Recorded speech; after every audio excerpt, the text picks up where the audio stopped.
Hi friends, welcome to my channel. AP రాష్ట్ర వ్యాప్తంగా AP రైతులకు 3 అదిరిపోయే శుభవార్తలను అయితే ప్రకటించడం జరిగింది.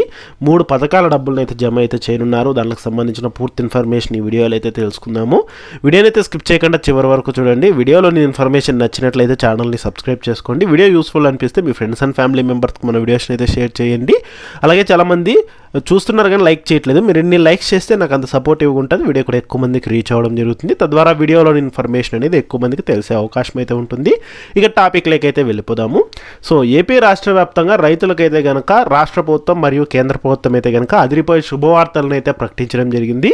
రైతులకైతే కనుక డబ్బులు అయితే జమ చేయనున్నారు. అందులో మొదటగా చూసుకున్నట్లయితే కనుక మనకు రైతుల బ్యాంక్ ఖాతాల్లోకి 2,000 రూపాయలు అయితే కనుక జమ అయితే చేయనున్నారు.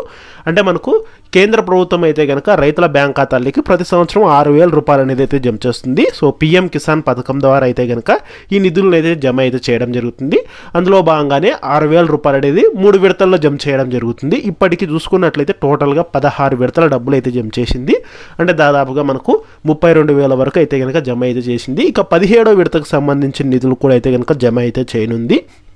అందులో భాగంగానే మనకు ఈ యొక్క పీఎం కిసాన్ 17వ విడత నిధులను వచ్చేసి మనకు ఈ నెల 18వ తేదీన అయితే కనుక ఆ యొక్క రైతుల బ్యాంక్ ఖాతాల్లోకి అయితే జమ అయితే చేయనున్నారనమాట. సో మనకు 2,000 రూపాయల చొప్పున రైతులకు జమ చేస్తారనమాట. సో వారణాసి పర్యటనలో భాగంగా పీఎం మోడీ అయితే కనుక మనకి ఈ నిధులను విడుదల చేస్తారని అయితే కనుక తెలపడం అయితే జరిగింది. సో అందులో భాగంగానే అర్హత ఉన్న రైతులందరికీ అయితే కనుక 2,000 రూపాయలు అనేది అయితే కనుక మనకు 18వ తేదీన నిధులు అయితే కనుక విడుదలైతే చేయడం జరుగుతోంది. సో ఈ నిధులు జమ కావడానికి మనకు వారం 10 రోజులు అయితే కనుక టైం అయితే పడుతుందన్నమాట. ఎక్కువ మంది లబ్ధిదారులకు డబ్బులు జమ చేస్తారు కాబట్టి ఈ మంత్ ఎండింగ్ లోపు అందరికీ డబ్బులు జమ అయితే జరుగుతుందన్నమాట. ఇక తర్వాత రెండోది చూసుకున్నట్లయితే కనుక మనకు ఏపీ రాష్ట్ర ప్రభుత్వం అనమాట. సో ఏపీ రాష్ట్ర ప్రభుత్వం కొత్త పథకాన్ని అయితే తీసుకొని రావడం జరిగింది. సో అన్నదాత పథకం ద్వారా అయితే కనుక అర్హులైనటువంటి రైతులకి ప్రతి సంవత్సరం 20,000 రూపాయలు అనేది జమ చేస్తామని అయితే చెప్పడం జరిగింది. అంటే ఇది వరకు మనకు రైతు భరోసా పథకం ఏ విధంగా ఉండేదో ఇప్పుడు మనకు అదేవిధంగా అన్నదాత పథకం ద్వారా అయితే కనుక 20,000 రూపాయలు ఇక్కడ కౌలు రైతులకు జమ చేస్తారు, మామూలు రైతులకు జమ చేస్తారనమాట. సో ఇద్దరికి కలుపుకొని 20,000 జమ చేస్తారు. సో విడతల వారీగానే జమ చేస్తారు. ఈ పథకాన్ని మనకు తొందరలోనే ప్రారంభించబోతున్నారు. ఈ పథకానికి సంబంధించిన విధి విధానాలు, అర్హతలు సో అవన్నీ అయితే కనుక మనకు తొందరలోనే విడుదలైతే చేయబోతున్నారు.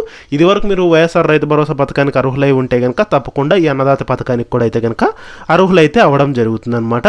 వీటితో పాటు ఇక తెదేపా ప్రభుత్వం ఇప్పుడు అధికారంలో ఉంది కాబట్టి సో ఇది ముందు తెదేపా ప్రభుత్వం ఏ పథకాలు రైతులకు అమలు చేస్తూ ఉండేదో ఆ పథకాలన్నీ తిరిగి మళ్ళీ పునరుద్ధరణ చేస్తామనేది చెప్పడం జరిగింది. అంటే మనకు రైతులకు సంబంధించి ఇన్పుట్ సబ్సిడీ, అదేవిధంగా ఉచిత పంటల బీమా, సో ఇట్లాంటి పథకాలు ఉంటాయి కదా, 0 వడ్డీ, అవన్నీ తిరిగి మళ్ళీ మనకు రైతులకైతే కనుక తిరిగి వర్తింప చేయడం జరుగుతుందన్నమాట.